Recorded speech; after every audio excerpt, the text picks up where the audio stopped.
1. To give some background, I live in a very small town. I lived here nearly all my life, and I know it well. Second, I go practically everywhere with my younger cousin. She's like glue to my hip. We're both teenagers, but Kay is younger. In my town, I've had plenty of creepy experiences, being followed, chased, nearly kidnapped, etc. This is just one of those stories. Now on to said story. My cousin Kay and I were out on our usual adventures. By that I mean walking to various dollar stores and writing our names on dumpsters. We had left the house around 6:30, so it wouldn't be long before dark. This is typical in November. Once it was around 9, we decided we'd begin our walk home. It was relatively uneventful. My phone had died because we used up the battery playing music. Yes, we're those people. As we were about 5 blocks from home, I made notice of a white truck driving past us. I didn't think much of it, and it took a turn up another street. It was a shortcut we used often. It shortened that 5 blocks to 3. On this street there was a parking lot, a church, and a parking area surrounding it, and a line of houses. You had to cross the road to get to each. The church was in the center of a fork in the road. Across one road was a line of houses. On the other there was a parking lot. Past the parking lot, there were more houses, all of which were fenced in. But one. It was a small overgrown path leading into a yard without fencing. As we walk up near the sidewalk by that line of houses, we see that white truck again. It was driving through at a crawl. They went past us yet again, and that time I got a bad feeling. I looked at Kay and asked, "Hey, did you notice that? It passed us twice. I think they've been following us for a while," she said, this look of realization in her eyes. She told me later she had saw the same truck several times, but it didn't click in her head that they were tailing us. We knew it was the same one because of a particular rectangular sticker on the back. Then, with perfect timing, the truck went around the corner again, approaching us. We started across the street to the church, but they cut us off. The truck whipped into the church parking lot, stopping and opening their doors. They halted their truck right beside us in the middle of the road.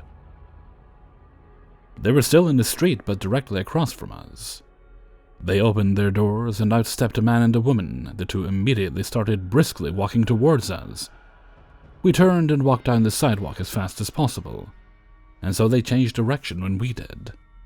I took my cousin's hand and ran with her, diagonally across the street into the church, where I dropped my Pepsi, R.I.P., full bottle of soda. It still haunts me to know that if we hadn't ran fast enough across that street, they could have easily grabbed us. We were only feet away from them. I specifically remember looking directly at them as we ran past into the church lot. The woman had one arm outstretched like she was going to grab me, while the man seemed more focused on snatching Kay. We kept running, both of us hyperventilating. We kept going through the second parking lot and into the only yard without a fence. We looked back before going into the yard, and they were still in pursuit. The guy looked like a classic serial killer. He had brunette hair and the same glasses as Dahmer. The woman I couldn't see well, apart from the long dark hair tied in a bun. She had on a pink tank top and a zip-up hoodie. These are the only details I can remember about their appearances. There was an unusual amount of brush in this yard we ran in. Matter of fact, it was more like an opening rather than a yard. It led into a run-down yard, but this area was further from that. If you found the end of the opening and ran out of it, you'd be right in the opening of an empty lot. This lot was on the other side of this street, where no one on the other side could see. But unfortunately, it's hard to find your way out when there's fencing from the other houses in the way. Along with no light, as well as plenty of briar bushes, we decided to hide amongst the brush. I'm not exaggerating when I say I nearly pissed myself every time I heard something comparable to a footstep. It would have been nearly impossible to find us, but I was terrified anyway. Eventually, we quietly found our way out and ran home. Unfortunately, my parents didn't take us seriously at all. They didn't say we were lying or anything, but they didn't let us file a police report, nor did they seem bothered at all. So to the creepy Dahmer look-alike and his sick girlfriend, let's never meet again. 2.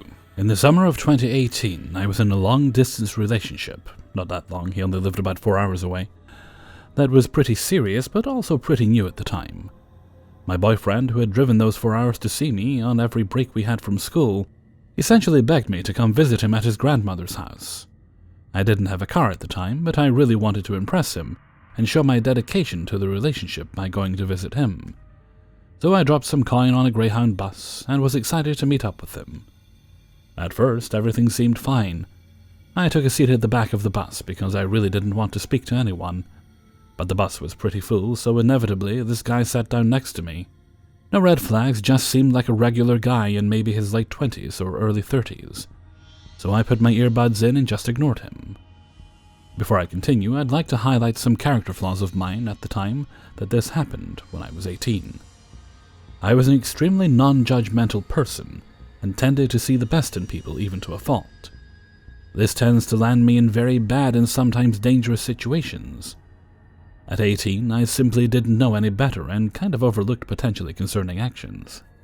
There was a guy in the seat in front of us who would not stop talking to no one in particular, but he was facing a girl in the next set of seats across from him. Again, I didn't want to judge. Maybe he had some type of mental problem he couldn't help. And he wasn't doing any harm, so I ignored him too and continued to stare out the window, listening to music. That is, until he turned around and stared at me. Now, I might have been naive, but not stupid. A chill ran through my spine as I made eye contact with this man. He had those cold, callous eyes, and his skin lacked so much saturation, it looked like he'd been covered in dust.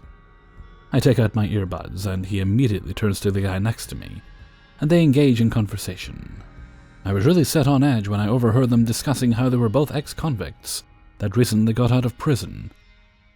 Remember me being non-judgmental? I figured that maybe they served prison time for something that was minor, given their access to a public bus. I'm not sure how all that works, obviously. They don't do background checks for a Greyhound bus, but still, I tried not to think anything of it. The man in front of us turns to me now, and I can't remember exactly what he said, but he called me baby, which kind of freaked me out. But I couldn't say I wasn't used to it. I figured it was just another grown creep hitting on me. Annoyed, I put my earbuds back in and ignored him until the bus stopped at a rest stop. Most people got off, including the guy next to me, leaving just me and the guy in front of me in the back of the bus. He asked if I would come up and sit next to him, to make friendly conversation, and my dumbass actually did it. Keep in mind that I was 18 and unfathomably stupid, and I also lacked the gut feeling that something was wrong. He starts telling me that he just got out of prison and hasn't seen a woman in a long time. I said something along the lines of "that's unfortunate," and inclined away from him. He scooted over to me so that our legs were touching, and that's when my heart rate really started to pick up. The next thing I know, his hands are on me. He'd wrapped them around my waist and went on about how small I was. Then he commented about how it had been so long since he last touched a woman. I was paralyzed. I had no idea what to do. He kept going on about how I should be a model while continuing to grope me. Again, I was absolutely terrified and couldn't bring myself to move. Soon enough, everybody got back on the bus, including the guy who sat next to me, who shot the other man a weird look that prompted him to let go. I scrambled out of the seat and still sat behind him, not knowing what to do, but feeling safer that other people were on the bus. He didn't bother me again after that, so I just prayed it would stay that way. It gets worse. The bus stops at another rest stop, and this time I get off, not wanting to be stuck in that vehicle again. I'm just chilling as much as one can be chill after something like that, when a girl I recognized from the bus came up to me. She said, "Hey, that guy that was talking to you just left in the car but is circling the building. He keeps leaving and then coming back. I'm sorry I didn't say anything earlier."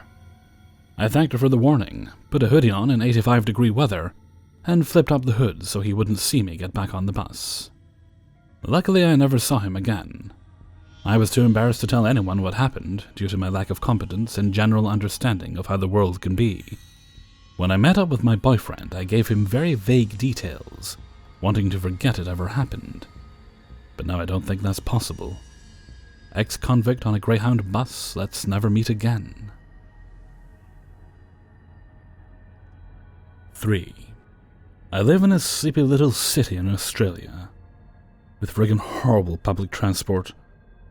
Most buses will go into town, but a place that is a 10-minute drive north of me might be 40 minutes on the bus, because I have to bus into the city and out again to get there. There's nothing that goes in the space between. It's like a spider's web. There's a lot of connections, but even more gaps, if that makes sense.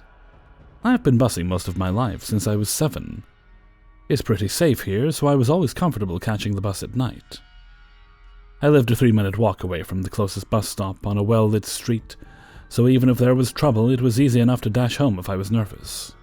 I know this sounds like a lot of preamble, but bear with me here. It's kind of important, I think. In October 2017, I went to a job interview in a part of town I wasn't all that familiar with, and decided to visit a friend afterwards because she lived a bit further up the same bus route.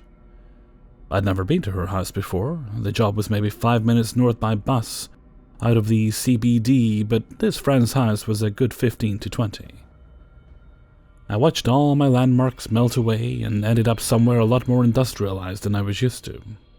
My friend lived in a share house, and the rent was cheap, even if the neighborhood was shit, and that was the compromise she made.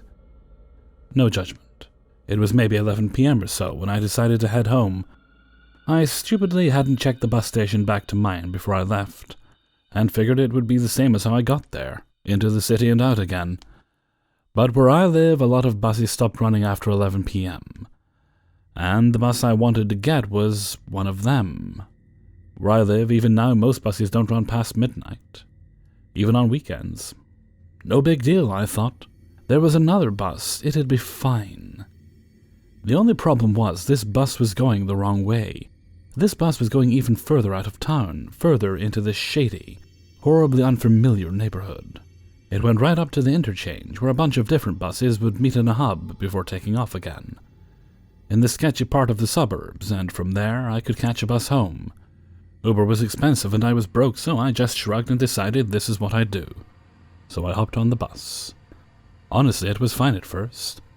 A bit spooky because I didn't know where I was to be exact, and it was dark and late, but I knew the second I was in more familiar territory I'd be fine. So I put in my headphones and just let it all pass by. About 6 stops away from the interchange, an older guy gets on. He was 40, going on 80. He had a tangled, matted beard, and skin so thin I thought his bones would tear through it at any second. His clothes were hanging off of him, and I honestly didn't know what color they were. They were so dirty, but like I said, I didn't know this part of town, and you get all sorts on the late bus. I didn't want to assume things. My first clue that something was up was that he didn't pay. The driver was tired and didn't say much, so I rolled my eyes a little and went back to my phone. The next thing was the mumbling. I thought my music was playing up, but when I looked up, the guy was just staring in front of himself, mumbling, eyes hard as pavement. There were a couple of other people on the bus, all looking as nervous as I felt, but I figured he was just out of it. And homeless. I felt bad for him more than anything. And 10 minutes later, we pulled up at the interchange, and I hopped off to grab my connecting bus, and decided to not think any more about it. It was weird, but whatever, you know? I was 20, I had other things in my mind. Then this creepy motherfucker got on the bus with me. I settled about halfway back and was queuing up more music when I saw him get on. I kind of froze at first, but I figured it was coincidence. Besides, there were a couple other people on the bus, so I felt pretty safe. Then, one by one, all these people got off the bus, and it was just him and me left. At this point, it was nearing midnight. It was dark as pitch, and I know the bus route I was on pretty well, but not that part of it. Just after the interchange, I started texting my boyfriend because his house was on the route, and it was closer than mine was. The guy on the bus was still mumbling, but when I looked up, it was at me. I watched, frozen, as he slowly got up and moved closer to my seat. I still couldn't make out what he was saying, but it was to me. I know he was talking to me. Now, Cthulhu, you might be wondering, why didn't you just move? Great question. In my head, I didn't want to draw attention to myself. I know, right, by moving. I thought of him like he was a T-Rex in Jurassic Park. Maybe if I just stayed still he wouldn't see me. But he'd already seen me. I could feel his eyes on me, like he'd taken a hand and pressed it to my neck. His stare felt so heavy. My boyfriend had me share my location for safety. I turned off my music so I could focus better, I know, right? And look at the map to get my bearings. I knew I was about 15 minutes from my house, 10 from my boyfriend's. He lived a 30-second walk from the bus stop in a share house that was never locked, because there were always people over. Yeah, it was a drug den. I know, I was 20 and stupid, okay? He was at a birthday an hour away, so he wasn't home, but he said I could get off early and go to his if I was scared. But it was no big deal, I told myself. I was close to my house, creepy McFuckster would leave me alone soon. I didn't need to hide behind my boyfriend's friends to feel safe. I was a strong, independent, dumb-as-shit woman. This stranger was creepy, but I told myself he was harmless. No point freaking out over nothing. And then he moved again. He moved so he was right behind me. I could feel his breath on my neck in small puffs as he mumbled. I could still hear the words, but he leant forward and I stopped texting my boyfriend because when it's time to fight or run, I freeze instead. Thanks, lizard brain, for letting me down there. That 10 minutes felt like 10 hours. I felt like I held my breath the whole way as he leaned closer, whispering, mumbling. I didn't catch a word of what he said, but I would swear to all the angels that I could feel it against my neck. My skin was doing its best to slither off my skeleton, and I stared, dead-eyed, at my phone, watching my location and taking in the street names, because I had decided I wasn't waiting to get to my stop. I was getting off at my boyfriend's and legging it. So that's what I did. I sprinted off that bus and ran into his house and slammed the door behind me, not even checking to see if he followed me off. To my horror, my boyfriend's house, for the first time that year, was empty. His tiny dog was barking her head off, and I was crying as I texted my boyfriend, asking where everyone was. Why tonight was the night the house was empty, why the door was so impossible to lock. And when I finally got it closed, my boyfriend's dog was still barking, barking, barking. I sat in the hall for a while, listening to the swing of the gate. I heard it creak. I told myself I would call the police. After a few minutes, I got up and went to my boyfriend's room to wait. The whole time, my dog is still barking. But not her "someone is home" bark. She was doing her "I'm trying to be menacing because I do not like this" bark and growl. The kind that shot her whole body forward. So I lifted up my boyfriend's blinds and I peeked. For a second. There in the middle of the road, in a pool of cold streetlight, someone was standing and looking at the house. At that distance I couldn't see them, and I don't think they could see me. So I don't know for sure if it was the same man, but I don't know. As I stared at him, in the back of my head I heard those whispers I heard on the bus. My boyfriend got back about 20 minutes later, and there was no one on the street then. But I still cried a little. A lot. It was a lot. It's been a few years now, but creepy McFuckface, let's not meet.